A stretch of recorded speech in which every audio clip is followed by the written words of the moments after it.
کہا جاتا ہے رسالت محمد صلی اللہ علیہ وسلم کی دنیا میں آمد کی تاریخ یہی تھی۔ کچھ چیزیں ہیں جن کے بارے میں ایک عام مسلمان جس وقت خاص طور پہ یہ دن آتا ہے، یہ موقع آتا ہے، تو بہت سننے کو ملتی ہیں۔ ویسے تو یہ کتابوں میں لکھی ہوئی ہیں، لیکن میں چاہتا ہوں کہ وہ تصورات جو بالعموم سوسائٹی میں آج کل بہت رائج ہیں، شائع و زائع ہیں، ان میں ایک ایک پر آپ کی میں رائے لوں۔ قرآن و سنت کی روشنی میں آپ کیسے دیکھتے ہیں ان مسائل کو؟ ہر جگہ ایک اسٹیٹمنٹ سننے کو ملتی ہے، رسالت محمد صلی اللہ علیہ وسلم سے اپنے تعلق کا اظہار لوگ کرتے ہیں، اپنے عشق کا اظہار کرتے ہیں، تو یہ کہتے ہیں کہ آپ صلی اللہ علیہ وسلم وجہ تخلیق کائنات تھے، آپ کی وجہ سے یہ کائنات بنی، گویا آپ کا یہ مقام اور مرتبہ ہے کہ کائنات وجود ہی میں نہ آتی اگر آپ نہ ہوتے۔ تو مجھے یہ بتائیے گا کہ یہ جو اسٹیٹمنٹ ہے یہ قرآن و سنت کی روشنی میں کیا کہی جا سکتی ہے؟ ایک مسلمان کو اس بات میں کیا رویہ اپنانا چاہیے؟ اللہ تعالیٰ نے کوئی کام کیسے کیا ہے، کس مقصد سے کیا ہے، اللہ تعالیٰ کی اپنی صفات کے کیا تقاضے ہیں، اس کا تنہا ماخذ اب قیامت تک کے لیے اللہ کی کتاب قرآن مجید ہے۔ جو کچھ بھی آپ کو کہنا ہے وہ قرآن مجید ہی کی بنیاد پر کہا جائے گا۔ اگر کسی روایت میں کوئی بات آتی ہے تو یہ ضروری ہے کہ اس کو بھی قرآن کی روشنی میں دیکھا جائے۔ تو قرآن مجید نے اس کائنات کی پوری اسکیم سے متعلق جگہ جگہ اپنا نقطہ نظر بیان کیا ہے، اس میں اس طرح کی کوئی بات نہیں ہے۔ میں نے جو قدیم چیزیں دیکھی ہیں ان میں انجیل برنباس میں یہ تعبیر اختیار کی گئی ہے۔ میرا احساس یہ ہے کہ جس طرح ابن اللہ کی یا اللہ کے بیٹوں کی تعبیر تھی، اور بائبل میں ہم اس کو دیکھتے ہیں یا اناجیل میں دیکھتے ہیں کہ لوگوں نے اصل مفہوم سے ہٹ کر غلط سمجھ لیا، کچھ ایسا ہی معاملہ اس بات کے ساتھ بھی ہوا ہے۔ اگر آپ غور کر کے دیکھیں تو اللہ تعالیٰ نے یہ دنیا بنائی، ظاہر ہے کہ اس میں بہت سے مقاصد پیش نظر ہیں۔ اس دنیا کا ایک دن خاتمہ ہونا ہے، اس کی جگہ ایک ابدی زندگی اس کے نتیجے میں پیدا ہونی ہے اور ایک نئی دنیا وجود میں آنی ہے۔ اس میں کیا مقاصد پیش نظر ہیں ان کا کوئی شخص بھی احاطہ نہیں کر سکتا۔ یہ موجودہ دنیا میں اللہ کی یہ اسکیم رہی کہ اس نے آدم علیہ السلام کے زمانے سے ہدایت کا سلسلہ شروع کیا۔ یہ ہدایت کا سلسلہ رسالت پاک صلی اللہ علیہ وسلم پر ختم ہوا ہے۔ تو گویا یہ دنیا جس مقصد کے لیے بھی بنائی گئی، اس میں اللہ تعالیٰ نے اپنے منشا کو واضح کرنے کے لیے پیغمبروں کا سلسلہ جاری کیا۔ وہ اپنے منتہا اور مقصد کے لحاظ سے بڑھتے بڑھتے وہیں پہنچا کہ جب آخری نبوت آ گئی۔ تو میرا احساس یہ ہے کہ یہی بات کسی تعبیر میں ہو سکتا ہے کہ قدیم صحیفوں میں آئی ہو جو ہمارے ہاں یہ صورت اختیار کر گئی ہے۔ تو اس طرح کے سب معاملات میں اللہ کی کتاب ہی کی طرف رجوع کرنا چاہیے۔ اس میں یہ بتا دیا گیا ہے کہ یہ موت و حیات کا کارخانہ تو اس لیے بنایا گیا ہے کہ خلق الموت والحیات لیبلوکم ایکم احسن عملا، کہ اللہ تعالیٰ یہ دیکھنا چاہتے ہیں کہ تم میں سے کون اچھا عمل کرتا ہے۔ یہ پورا عالم وجود میں آیا ہے، اس سے بھی یہ معلوم ہوتا ہے کہ کوئی ایسی اسکیم پیش نظر ہے جو حیات ابدی میں تبدیل ہو جائے گی۔ تو قرآن میں ایسا کوئی اشارہ نہیں ہے۔ اسی طرح جو اناجیل اس وقت ہیں یا تورات ہمارے پاس ہے، اس میں بھی اس طرح کی کوئی بات نہیں ہے۔ اور یہ بات اگر آپ غور کر کے دیکھیں تو علمی اور عقلی لحاظ سے بھی بالکل بے معنی لگتی ہے۔ یعنی اللہ تعالیٰ کے پیغمبر کی حیثیت سے ہر شخصیت کا بڑا مرتبہ ہے، رسالت مآب صلی اللہ علیہ وسلم کو بھی بڑی فضیلت حاصل ہے۔ عالم کس مقصد کے لیے بنا ہے اور یہ دنیا کس مقصد کے لیے وجود میں آئی ہے، اس میں اگر ایسی کوئی چیز ہوتی تو اللہ تعالیٰ خود اس کو بیان فرماتے اور پھر یہ بھی بتاتے کہ کسی ایک شخصیت کے لیے یہ عالم بنانے کا کیا منشا پیش نظر ہے۔ تو اس طرح کی کوئی چیز کہیں بھی بیان نہیں ہوئی، اور وہ چیزیں کہ جو مستند نہیں ہیں، جو اللہ کی کتاب میں بیان نہیں ہوئیں، یا اللہ کی کتاب میں جو مقاصد بیان کیے جاتے ہیں ان کے مطابق نہیں ہیں، یا قدیم صحیفوں میں ان کے کوئی آثار نہیں ملتے، ان کو محض دائیں بائیں کی روایات کی بنیاد پر قبول نہیں کرنا چاہیے۔ اگلی چیز ایک اور جو عام طور پہ سننے میں آتی ہے، خصوصاً اس ماہ کے دوران رسالت محمد صلی اللہ علیہ وسلم کے حوالے سے جو لوگ اپنے جذبات کا اظہار کرتے ہیں، اس میں کہا جاتا ہے کہ جتنے انبیاء تھے، آپ نے میزان میں پورا اس پر مضمون بھی باب لکھا ہے، ہم نے اس کو پڑھا بھی ہے، لیکن میں چاہتا ہوں ایک عام آدمی کو خلاصہ بھی سامنے آ جائے۔ اس کو لوگ کہتے ہیں کہ سارے نبی تیرے در کے سوالی، یعنی انبیاء جتنے بھی تھے وہ آپ ہی کے در پر، یعنی گویا آپ ہی کی تکمیل کے لیے آ رہے تھے، اور سب پر آپ کو یہ فضیلت حاصل ہے، اور اسی کو ہماری شاعری میں، ہماری نعتوں میں، ہماری قوالیوں میں، ہمارے روزمرہ کے جو انٹریکشن ہے اس میں رسول اللہ صلی اللہ علیہ وسلم کی اسی حیثیت کو بیان کیا جاتا ہے۔ تو قرآن کی روشنی میں کیا یہ بات بھی کہی جا سکتی ہے کہ رسالت مآب صلی اللہ علیہ وسلم تمام انبیاء سے افضل تھے؟ قرآن مجید اس سے بالکل مختلف بات کہتا ہے۔ وہ یہ کہتا ہے کہ یہ فضیلت کی بحثیں بالعموم امتوں کے مابین مناقشات کا باعث بن جاتی ہیں، چنانچہ اچھی طرح سمجھ لو کہ ہم نے ہر پیغمبر کو کسی نہ کسی پہلو سے دوسرے پر فضیلت دی ہے، بلکہ آگے مثالیں دے کے بتایا ہے کہ موسیٰ علیہ السلام کو ہم نے یہ فضیلت دی کہ براہ راست ان کے ساتھ کلام کیا گیا، یہ کسی اور کو فضیلت حاصل نہیں ہوئی۔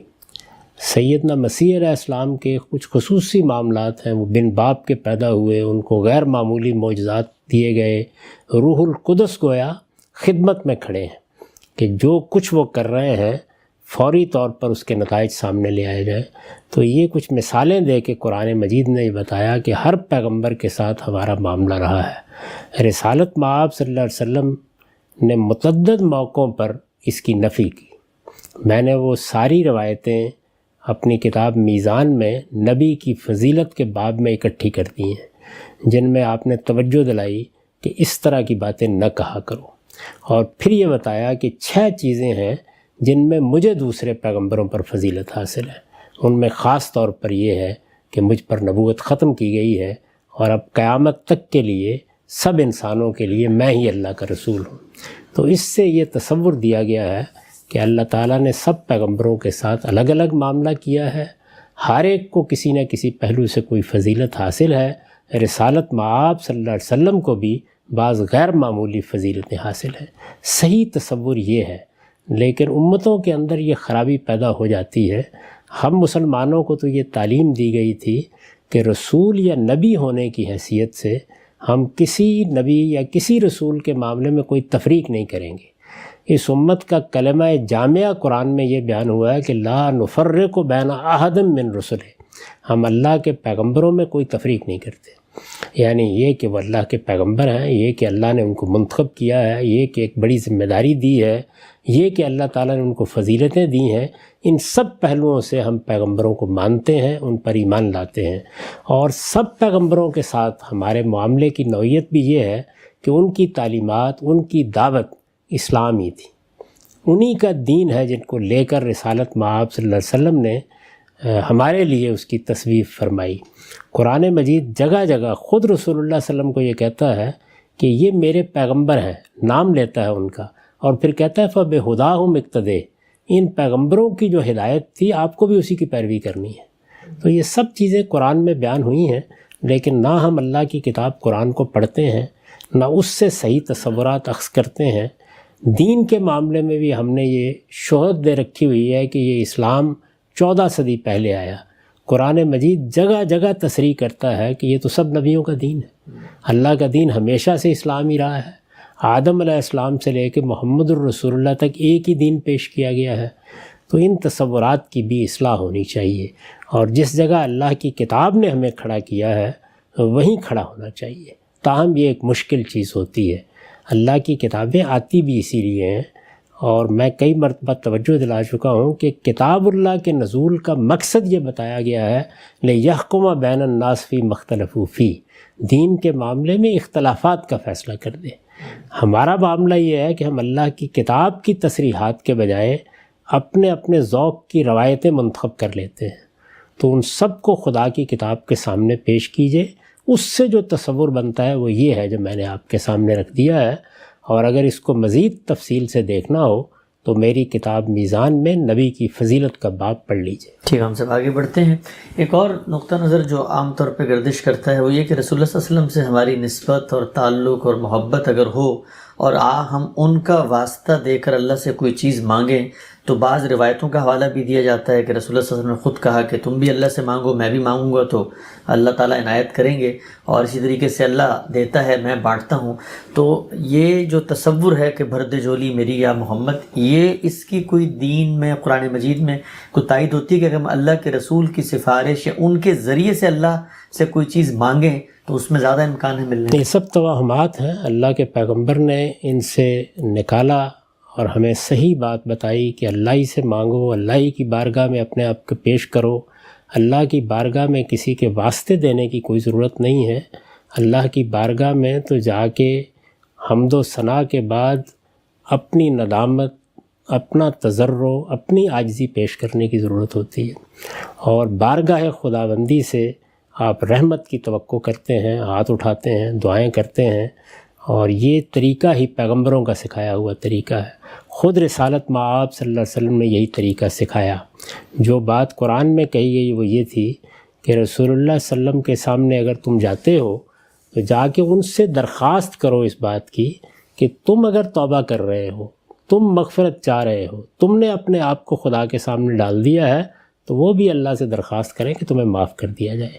یہ بات تھی، اور یہ بات اپنی جگہ بالکل ٹھیک ہے، اس لیے کہ آج بھی آپ کسی بزرگ سے بھی بعض اوقات کہتے ہیں، اپنے کسی بڑے سے بھی کہتے ہیں، کسی استاد سے بھی کہتے ہیں کہ آپ بھی میرے لیے مغفرت کی دعا کیجئے یا معافی کی درخواست کیجئے۔ تو اللہ کے حضور میں درخواست کرنے میں کوئی معنی نہیں ہے، وہ میں کروں، آپ کریں، کوئی خدا کا پیغمبر کرے، اگر کوئی ہمارا بزرگ کرے، درخواست کرنی ہے۔ لیکن یہ کہ اللہ کو کوئی واسطے دیے جا سکتے ہیں، یہ اجنبی تصور ہے۔ قرآن کے لیے بھی اور انبیاء علیہ السلام کی پوری تاریخ کے لیے بھی اللہ سے ہمیشہ براہ راست دعا کرنی چاہیے، اور ساری توقعات اللہ ہی سے وابستہ کرنی چاہیے۔ وہی جھولیاں بھرتا ہے، وہی تمنائیں پوری کرتا ہے، اسی کو مالک، اسی کو رب، اسی کو معبود سمجھ کر اس کے سامنے اپنی پیشانی رکھنی چاہیے۔ اور ہمیں مصیبتوں اور تکلیفوں میں یہ تعلیم دی گئی ہے کہ استعینوا بالصبر والصلاۃ، صبر اور استقامت کے ساتھ صحیح بات پر کھڑے رہو، اور نماز پڑھ کے اللہ سے دعائیں کرو۔ تو دعائیں اللہ سے براہ راست دعائیں جس طرح کے پیغمبروں نے سکھائی ہیں۔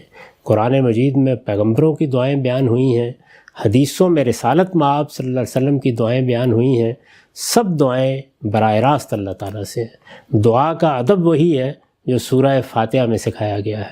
اللہ کی حمد و ثنا کیجئے، اللہ کے ساتھ اپنے تعلق کو بیان کیجئے۔ وہ تعلق کیا ہے؟ بہت عمدہ تعلیم ہے جو ہر نماز میں دی جاتی ہے۔ الحمدللہ رب العالمین الرحمن الرحیم مالک یوم الدین، یہ گویا اللہ تعالیٰ کی حمد، ثنا اور اللہ کی بادشاہی کا اقرار ہے، اور اس کے بعد اپنے تعلق کا اظہار ہے۔ ایاک نعبد و ایاک نستعین، یہ کریں، اس کے بعد جو مانگنا ہے مانگیں۔ اس میں ہم اللہ سے صراط مستقیم یا سیدھی راہ کی ہدایت مانگتے ہیں۔ ہم عاجز بندے ہیں، اور بھی بہت سی چیزیں مانگنے کی ہیں، تو وہ اس طرح سے ان آداب کے ساتھ مانگنی چاہیے۔ اللہ تعالیٰ نے یہ طریقہ نہ قرآن میں بتایا ہے، نہ رسول اللہ صلی اللہ علیہ وسلم نے یہ طریقہ ہمیں اپنی زندگی میں اپنے نمونے سے یا اپنی دعاؤں میں بتایا ہے۔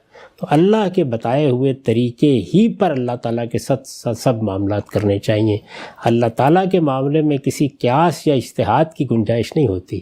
یہاں تو جو بات کہہ دی گئی، جس طرح کہہ دی گئی، جیسے بتا دی گئی، اسی طرح ہونی چاہیے۔ رہ گئی یہ بات کہ اللہ دیتا ہے اور میں بانٹتا ہوں، تو اس کا مقصد کیا ہے؟ اس کا مقصد یہ ہے کہ اللہ ہدایت دیتا ہے، اللہ کرم فرماتا ہے، اس نے غنی کیا ہے ہدایت دے کر، اس نے قرآن نازل کیا ہے، تو حضور فرماتے ہیں کہ میں وہ تقسیم کرتا ہوں۔ اسی طریقے سے یہ بات ان موقعوں پر کہی گئی جب کہ خمس وغیرہ کی تقسیم کا معاملہ تھا، یعنی رسالت مآب صلی اللہ علیہ وسلم کے زمانے ہی میں مسلمانوں کو بہت مال و دولت حاصل ہوا، تو اس میں بھی آپ نے گویا یہ بتایا کہ یہ میرا معاملہ نہیں ہے کہ تم مجھ سے کچھ توقع رکھتے ہو، یہ خدا کی عنایت ہے جو ہم پر ہو رہی ہے، اور بہت سی غنیمتیں آ رہی ہیں، میں تو صرف اللہ کے بتائے ہوئے طریقے کے مطابق تقسیم کر دیتا ہوں۔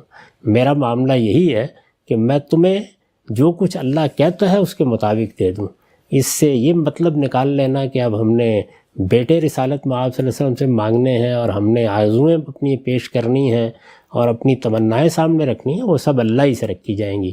یہی توحید ہے، ایاک نعبد و ایاک نستعین۔ ٹھیک ہے صاحب، ایک اور چیز جو زیر بحث رہتی ہے ان دنوں وہ یہ کہ رسالت مآب صلی اللہ علیہ وسلم کا مرتبہ ہم بیان کرتے ہوئے کہتے ہیں کہ وہ انسان نہیں تھے، وہ تو ایک نور تھے، وہ ہم اپنے آپ سے کیسے ان کو ملا سکتے ہیں؟ تو ایک عام آدمی اس سوال کا جواب اللہ کی کتاب میں اگر جا کے دریافت کرنا چاہے کہ رسالت مآب صلی اللہ علیہ وسلم نور تھے یا بشر تھے تو ہمیں کیا رہنمائی ملتی ہے اس حوالے سے؟ قرآن مجید میں جگہ جگہ یہ بتایا گیا ہے کہ ہم نے جب بھی کسی قوم کی طرف پیغمبر بھیجے ہیں تو انسانوں کی طرف انسان بھیجے ہیں، فرشتوں کی طرف فرشتے بھیجے ہیں، اور اسی طریقے سے جنوں کی طرف جن بھیجے ہیں۔ یعنی اگر کسی قوم کی طرف کوئی پیغامبری کرنی ہے تو اسی کے ذریعے سے کی جائے گی۔ تو اللہ تعالیٰ نے تو جگہ جگہ یہ بات بتائی، اور پھر رسالت مآب صلی اللہ علیہ وسلم سے یہ کہا کہ کل انما انا بشر مثلکم یوحی الیہ، یعنی میں تمہاری طرح ایک انسان ہوں۔ یہ تمہاری طرح کا مطلب مرتبے میں تمہاری طرح نہیں ہے بلکہ بشریت کے لحاظ سے، یعنی جیسے ہم انسان ہیں، رسالت مآب صلی اللہ علیہ وسلم بھی انسان تھے۔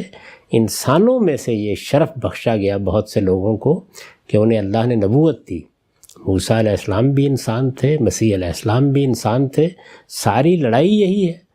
مسیح علیہ السلام کو جب مسیحیوں نے اللہ کا بیٹا بنا دیا تو قرآن نے اس کی تردید کی اور یہ کہا کہ وہ اللہ کے ایک بندے ہیں، اس کے سوا کچھ نہیں ہے۔ تو اللہ کے بندوں ہی کی حیثیت سے پیغمبروں کو پیش کیا گیا ہے۔ باقی رہ گئی یہ بات کہ ہماری طرح، تو ہم تو سب ایک دوسرے کی طرح نہیں ہیں۔ کسی کو کوئی فضیلتیں حاصل ہیں، کسی کو کوئی صلاحیتیں حاصل ہیں، کسی کو اللہ تعالیٰ نے ایسی چیزیں دی ہیں کہ جو دوسروں کے لیے بہت قابل رشک ہو جاتی ہیں۔ یہ سب خصائص ہیں، اوصاف ہیں، لیکن ہم سب انسان ہیں۔ تو رسالت مآب صلی اللہ علیہ وسلم بھی انسانوں کے لیے باعث شرف ہوئے۔ آپ انسانیت کا کہ گل سرسبد ہیں، تو آپ انسان کی حیثیت سے پیغمبر بنائے گئے، اور آپ کا اصل شرف یہ ہے کہ اللہ نے آپ کو پیغمبر بنایا، خاتم النبیین بنایا، رحمت للعالمین بنایا، اور اب قیامت تک کے لیے آپ ہی دین کا ماخذ ہیں۔ یہ باتیں ہیں جو اللہ تعالیٰ کی کتاب میں آپ کے لیے بیان کی گئی ہیں۔ ٹھیک۔ اچھا، ایک اور چیز ہم سب کہا ہی جاتا ہے کہ رسالت مآب صلی اللہ علیہ وسلم دنیا سے تو رخصت ہو گئے، لیکن اس طرح عام لوگ رخصت ہوتے ہیں ان کا معاملہ تو یہ نہیں ہو سکتا وہ پیغمبر تھے، آخری پیغمبر تھے، ان کا مرتبہ مقام تو گویا وہ ابھی بھی اپنی قبر میں حیات ہیں اور وہ ہمیں دیکھ رہے ہیں، اور ہم اگر ان کی مجلس سجاتے ہیں، ان کی محفل اور ان کا ذکر کرتے ہیں تو گویا غائبانہ طور پہ اس میں شریک بھی ہو جاتے ہیں، ایک طریقے سے حاضر و ناظر بھی ہو گئے اور اپنی قبر میں زندہ بھی ہیں۔ تو اس بارے میں قرآن کی کوئی رہنمائی ہے؟ قرآن مجید نے اس میں بھی سادگی سے وہ ساری چیزیں بیان کر دی ہیں۔ یعنی وہ بتا رہا ہے کہ اس دنیا سے رخصت ہونے کے بعد ایسا نہیں ہے کہ تم مٹی میں مل جاتے ہو، سبھی انسان ایک درجے میں زندہ ہیں۔ شہداء کے بارے میں یہی کہا ہے، فرعون کے بارے میں یہ کہا ہے کہ صبح و شام اس کے سامنے اس کا ٹھکانہ پیش کیا جاتا ہے، تو سب زندہ ہی ہیں، لیکن زندگی کی نوعیت مختلف ہے۔ یعنی وہ زندگی جو ہمیں اس دنیا میں حاصل ہے وہ اور طرح کی ہے، وہ زندگی جو شہداء کو، صالحین کو حاصل ہے وہ اور طرح کی ہے، جو خدا کے دشمنوں کو حاصل ہے وہ بالکل اور طرح کی ہے۔ تو اللہ تعالیٰ نے سب کو بیان کر دیا ہے۔ ایسا نہیں ہے کہ مرنے کے بعد، یہ تو اسلام کا بنیادی مقدمہ ہے، یہ جسم مٹی میں مل جاتا ہے، اس کے ساتھ جو بھی ہوتا ہے وہ ہم جانتے ہیں، لیکن انسان کی اصل شخصیت تو اسی طرح رکھی جاتی ہے۔ اور قرآن مجید سے جو تصویر سامنے آتی ہے وہ یہ ہے کہ وہ لوگ کہ جو اپنی زندگی اللہ کے لیے لگا دیتے ہیں اور سبقت کی زندگی بسر کرتے ہیں، وہ اللہ کے ہاں رزق پاتے ہیں، ان پر اللہ کی نعمتیں ہوتی ہیں، اور ان کے بارے میں توجہ دلائی ہے کہ ان کو مردہ مت سمجھو، بل احیاء ولکن لا تشعرون۔ تو ظاہر ہے کہ جب یہ شہداء کے بارے میں کہا ہے تو بدرجہ اتم پیغمبروں کے بارے میں بھی ماننا چاہیے۔ تاہم وہ زندگی نہیں ہے جس کا ہم تصور کرتے ہیں، وہ اللہ کے ہاں ان شخصیات کی حقیقی زندگی ہے، اور اس زندگی میں کیا معاملات ان کے ساتھ ہو رہے ہیں اس کا بس ایک اجمالی سا تصور ہمیں قرآن میں دے دیا گیا ہے۔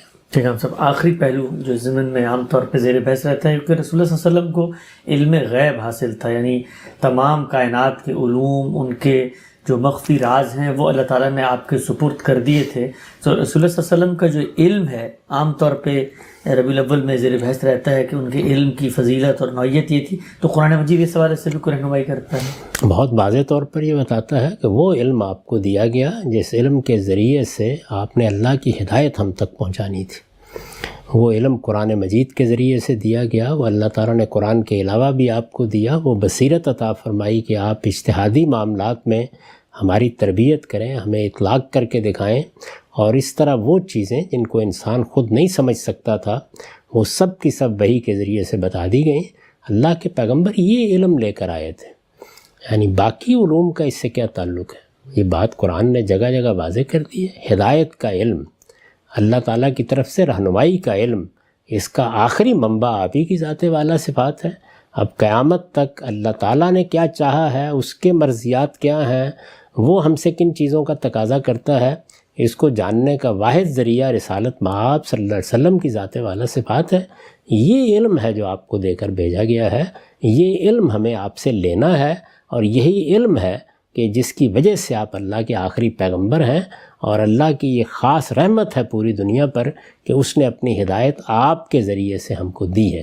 باقی علوم فنون کا اس سے کوئی تعلق نہیں، اس میں تو خود رسالت مآب صلی اللہ علیہ وسلم نے، مسلم کی روایت ہے، یہ فرمایا کہ انتم عالم بامور دنیاکم، تم اپنے دنیا کے معاملات کو مجھ سے بہتر جانتے ہو۔ ٹھیک، ہاں سر، آخری پہلو یہ واضح فرما دیجیے گا کہ کہا ہی جاتا ہے کہ مجرم ہوں جہاں پر کا محشر میں بچا لینا۔ رسول اللہ صلی اللہ علیہ وسلم سے جو ہم آخرت کے حوالے سے اپنی کوئی اورینٹیشن بناتے ہیں تو وہ ایک مسلمان کی حیثیت سے یہ ہے کہ چلیں کچھ ہم نے گناہ کر بھی دیے، کچھ ہم سے غلطیاں ہو بھی گئیں، لیکن رسول اللہ کا سہارا قیامت کے دن ہمارے لیے باہر کیف رہے گا، اور وہ ہماری شفاعت کریں گے، ہمیں جہنم سے بچا لیں گے۔ تو کیا قرآن مجید اس تصور کو بھی کوئی بیان کرتا ہے کہ رسول اللہ مسلمانوں کو آخرت میں بچا لیں گے؟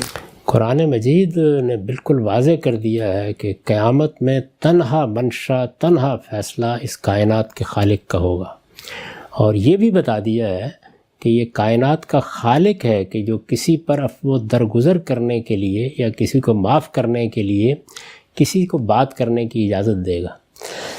اس کی اجازت کے بغیر کوئی وہاں اپنی زبان نہیں کھول سکے گا، نہ کوئی مقرب فرشتہ، نہ کوئی پیر، نہ پیغمبر۔ ذات خداوندی کی طرف سے اذن جس کے لیے ہوگا، جس کو اذن ہوگا وہ بات کرے گا، اور بات بھی وہ ہوگی جو میرٹ پر ہوگی، سچائی کی ہوگی، اور ٹھیک ٹھیک بات ہوگی۔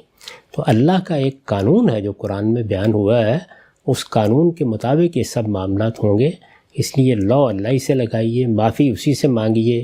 اگر رسالت مآب صلی اللہ علیہ وسلم کو بھی اذن ملے گا کہ ہم میں سے کسی کے بارے میں کچھ فرمائیں تو وہ اللہ کی عنایت سے ملے گا، اللہ کے کرم سے ملے گا، اللہ کے التفات سے ملے گا، اللہ کے عفو و درگزر کا فیصلہ کرنے سے ملے گا، اللہ کی رحمت کا مستحق ہونے سے ملے گا۔ تو اس وجہ سے اللہ تعالیٰ نے قرآن میں جو تصور دیا ہے وہ یہ ہے۔ اس کو بھی اگر آپ تفصیل سے سمجھنا چاہیں تو میری کتاب میزان میں شفاعت کے باب کا مطالعہ کر لیں۔ ہم سب بہت شکریہ، بڑی تفصیل سے آپ نے وہ سارے تصورات جو بالعموم پیش کیے جاتے ہیں رسالت مآب صلی اللہ علیہ وسلم سے عقیدت اور محبت کے ضمن میں قرآن مجید کی روشنی میں ان کی تصدیق کی۔ آگے بڑھتے ہیں سلسلہ سوالات کو لے کے۔ ہم سب 12 ربیع الاول ابھی گزرا ہے، آپ نے دیکھا ہوگا قومی نشریات پر بھی اور دنیا بھر پہ میڈیا میں بھی ایک تبدیلی خود ہم نے پچھلے 10 سال میں دیکھی۔ آپ کی عمر زیادہ ہے، آپ نے مزید اس کا مطالعہ کیا ہوگا۔ ایک فیسٹیول کی صورت اختیار کر رہا ہے 12 ربیع الاول۔ پہلے لوگ کہیں نعت کی مجلس سجا لیتے تھے، اب کیک بھی کٹتے ہیں، اس کا نام بھی عید رکھ لیا گیا ہے، اور باقاعدہ عید میلاد النبی کی نمازوں کا بھی اب اہتمام ہو رہا ہے کہ 2 رکعت فلاں جگہ پہ جمع ہو کر ہم عید میلاد النبی کی نماز پڑھیں گے۔ جلوس جلسے نکل رہے ہیں، تو یہ جو پوری کی پوری ایک نیا تہوار بنتا ہوا نظر آ رہا ہے، اور ہم یہ بھی دیکھ رہے ہیں کہ وہ مسالک جو پہلے اس سے ہم آہنگی محسوس نہیں کرتے تھے وہ بھی اس میں شامل ہو گئے، سبھی اس کو منا رہے ہیں۔ تو اگر یہی سلسلہ آگے جاری رہا تو آپ کو لگتا ہے کہ یہ جو دین کی روایت ہے اس کے اندر ایک نئی چیز کا اضافہ یا انحراف کا کوئی موقع یا امکان کے پہلو سامنے آتا ہے؟ دیکھیے، میں اپنا یہ ذوق بارہا بیان کر چکا ہوں کہ اللہ کے معاملے میں، اللہ کے رسول کے معاملے میں، دین کے معاملے میں ہمیں خود اللہ کے رسول ہی نے یہ تعلیم دی ہے کہ ما انا علیہ و اصحابی پر رہو، یعنی جو صحابہ کا طریقہ تھا۔ نہ صحابہ سے بڑھ کر کسی کو محبت کے دعوے کرنے چاہیے، نہ صحابہ سے بڑھ کر کسی کو تعلق خاطر کا ادعا رکھنا چاہیے، وہ ہمارے لیے بہترین نمونہ ہے۔ جو چیزیں دین سے متعلق ان کے زمانے میں ہوئی ہیں وہی ہم جاری رکھیں گے۔ ظاہر ہے کہ وہ حضور کے اذن سے ہوئی ہیں، اللہ کے پیغمبر کی ہدایت کے مطابق ہوئی ہیں، انہی پر عمل جاری رکھیں گے، ان میں کوئی اضافہ نہیں کریں گے، کوئی خرابی نہیں پیدا کریں گے۔ باقی رہ گئی یہ بات کہ کوئی آدمی اس پر خوشی محسوس کرتا ہے، وہ کوئی خیرات کر دیتا ہے، یا اس موقع کے اوپر آپ کو مجلس منعقد کر کے اس میں رسالت مآب صلی اللہ علیہ وسلم کی سیرت بیان کر دیتے ہیں، اس میں کوئی حرج کی بات نہیں۔ تاہم یہ بات یاد رکھنی چاہیے کہ رسول اللہ صلی اللہ علیہ وسلم اس سے بہت بلند ہے کہ آپ کو ایک دن کی شخصیت بنایا جائے۔ آپ ہر روز کی شخصیت ہیں، ہمارے ایک ایک دن کی شخصیت ہیں، ایک ایک رات کی شخصیت ہیں، یہ پوری زندگی آپ کے ساتھ وابستہ ہے، اور آپ کے ذکر کو بلند کرنے کا اللہ نے اہتمام کر رکھا ہوا ہے۔ ہر 5 وقت آپ جانتے ہیں کہ مسجدوں سے آواز بلند ہوتی ہے، اشہد ان محمد الرسول اللہ۔ تو رسالت مآب صلی اللہ علیہ وسلم کو ان عام شخصیات سے بالکل منفرد، بالکل بلند اور الگ ہونا چاہیے، اور اس کا تقاضا یہی ہے کہ ہر روز آپ کا روز ہو، ہر دن آپ کا دن ہو، کوئی ایک دن آپ کے لیے خاص نہیں کیا جا سکتا۔ یہ میرا ذوق نہیں ہے۔ تاہم جتنی چیزیں میں نے عرض کر دی ہیں وہ اگر شائستگی سے ایک دائرے کے اندر ہوں تو ان میں کسی جگہ بھی کوئی حرج نہیں۔ آپ روز ایسی مجالس منعقد کریں جس میں رسول اللہ صلی اللہ علیہ وسلم کی سیرت بیان کی جائے، آپ کے اخلاق لوگوں کو بتائے جائیں، آپ کی تعلیمات سے متعارف کرایا جائے، اس میں کوئی معنی نہیں ہے۔ اسی طرح خاص اس دن بھی اگر کوئی خوشی کا اظہار آدمی کر لیتا ہے تو ایک دائرے کے اندر اس کو بھی ملحوظ رکھا جائے گا، لیکن اس کو صحابہ کرام کے طریقے کے قریب رکھنا چاہیے۔ یعنی رسول اللہ صلی اللہ علیہ وسلم کے صحابہ سیدنا ابو بکر، سیدنا عمر، سیدنا عثمان، سیدنا علی، اسی طرح جتنے باقی صحابہ ہیں ان کو اللہ نے اقتدار دیا، قوت دی، سلطنت ہوئی، وہ چاہتے تو ہنگامہ برپا کر دیتے، جشن مناتے، لیکن یہ طریقے انہوں نے اختیار نہیں کیے۔ تو ہمارے ہاں جو دین میں تہوار مقرر کیے گئے ہیں دینی لحاظ سے، یعنی دنیوی اعتبار سے آپ 10 تہوار مقرر کر لیں، اس میں کوئی اعتراض نہیں۔ دین میں جو تہوار مقرر کیے گئے ہیں وہ 2 ہی ہیں، ایک عید الفطر اور ایک عید الاضحیٰ۔ یہ کس نے مقرر کیے ہیں؟ یہ رسالت مآب صلی اللہ علیہ وسلم نے مقرر کیے ہیں۔ تو آپ کی پیروی میں تہوار تو یہی رہیں گے، باقی کسی کے جذبات کا اظہار، محبت کا اظہار، تعلق خاطر کا اظہار، سیرت کا بیان، لوگوں کی تعلیم، یہ سب چیزیں بالکل ٹھیک ہیں، ان میں کوئی اعتراض نہیں۔ اس سے آگے بڑھ کر کوئی ایسا کام نہیں کرنا چاہیے جو صحابہ کرام کے طریقے سے ہمیں ہٹا دے، کیونکہ اللہ کے رسول کی تعلیم یہی ہے کہ اپنے دین کو ٹھیک اس جگہ پر قائم رکھو، ما انا علیہ و صحابی، جس پر میں نے اور میرے صحابہ نے زندگی بسر کی ہے۔ اجرم صاحب، لیکن عید میلاد النبی کی کوئی نماز ادا کرتا ہے اور کہتا ہے کہ فلاں جگہ فلاں وقت میں ہم 2 رکعت نماز پڑھیں گے عید میلاد النبی کی، تو پھر دینی شرعی لحاظ سے اس کا کیا حکم؟ یہ بالکل بدعت ہوگی، اس کے قریب بھی نہیں جانا چاہیے، اور رسول اللہ نے فرمایا ہے کہ میرے دین میں جس نے بھی کوئی نئی بات ایجاد کی وہ سر تسر گمراہی ہے، اور کل ضلالت فی النار، اس کا انجام جہنم ہے۔ تو اس لیے ایسی چیزوں سے بچنا چاہیے۔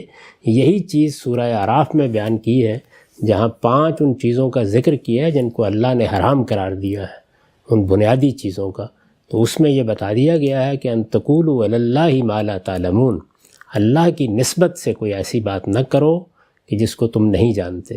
اگر کوئی نماز اس دن پڑھنا ہوتی تو اللہ کے رسول اس کو شروع کرتے، قائم کرتے۔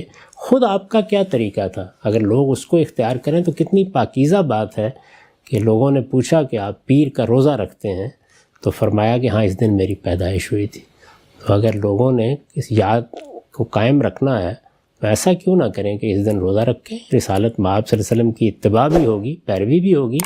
میں جو بنیادی بات عرض کر رہا ہوں وہ یہ ہے کہ اللہ کے رسول اور رسول اللہ صلی اللہ علیہ وسلم کے صحابہ، یعنی محمد الرسول اللہ والذین معہ، ان کے طریقے ہی پر قائم رہنے کا نام دین ہے۔ دین میں اس سے آگے کچھ نہیں ہو سکتا۔